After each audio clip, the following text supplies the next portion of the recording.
Welcome to Mehar's tasty kitchen. ఈ మండే ఎండల్లో చల్లగా హెల్దీగా రాగి అంబలి ఎలా తయారు చేయాలో చూపిస్తాను, చూసేయండి. రాగి అంబలి కోసం ముందుగా మనకు 1 కప్పు రాగి పిండిని అయితే తీసుకోవాలి. దానికి 2 గ్లాసుల వాటర్ అయితే యాడ్ చేసుకోవాలి. ఈ వాటర్ ఉండలు లేకుండా రాగి పిండి కలిసేలాగా మనం బాగా బీట్ చేసుకొని కలిపేసుకోవాలి. ఇప్పుడు స్టవ్ ఆన్ చేసుకొని ఈ మిశ్రమాన్ని స్టవ్ మీద పెట్టేసుకొని స్లోగా తిప్పుకుంటూ అడుగంటకుండా తిప్పుకోవాలండి. ఎందుకంటే ఇది తొందరగా అడుగు అంటుతుంది కాబట్టి కొంచెం స్లోగా తిప్పుకుంటూ ఈ కన్సిస్టెన్సీ వచ్చాక చల్లారనివ్వాలి.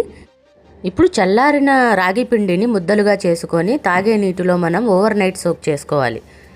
ఇలా రౌండ్ బాల్స్ చేసుకొని ఒక లిడ్ వేసి క్లోజ్ చేసి ఓవర్ నైట్ మనం సోక్ చేసుకోవాలి. ఇప్పుడు మార్నింగ్ లేచిన తర్వాత చూస్తే ఇట్లా బాగా మంచిగా ఫెర్మెంట్ అయ్యి ఉంటుంది.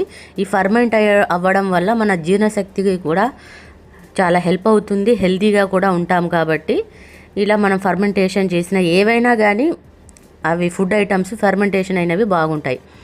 తర్వాత ఇందులోకి మనం మంచిగా ఉండలు లేకుండా ఫిల్టర్ చేసుకున్న తర్వాత 1 కప్పు గడ్డ పెరుగుని యాడ్ చేసుకొని రుచికి సరిపడా సాల్ట్ కూడా యాడ్ చేసుకుందాము.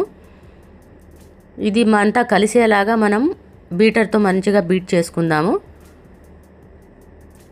సరిగా మంచిగా ఉండలు లేకుండా పెరుగు గడ్డలు కూడా లేకుండా మనం మంచిగా కలిపేసుకోవాలి. తర్వాత అందులోకి ఉల్లిపాయ తరుగు, పచ్చిమిర్చి, కొత్తిమీర, అల్లం కూడా వేసుకోవచ్చు. ఇక్కడ నేను చూపించట్లేదు.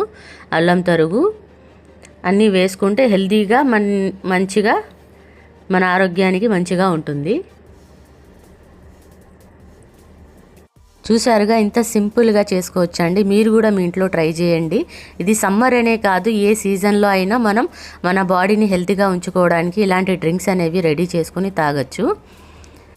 మీ ఇంట్లో కూడా ఇది తప్పనిసరిగా ట్రై చేసి ఎలా వచ్చిందో నాకు కామెంట్లో తెలపండి. ఇంకా ఇలాంటి మంచి హెల్తీ రెసిపీస్ కోసం నా ఛానల్ని సబ్స్క్రైబ్ చేయండి, లైక్ చేయండి, కామెంట్ చేయండి. Thank you.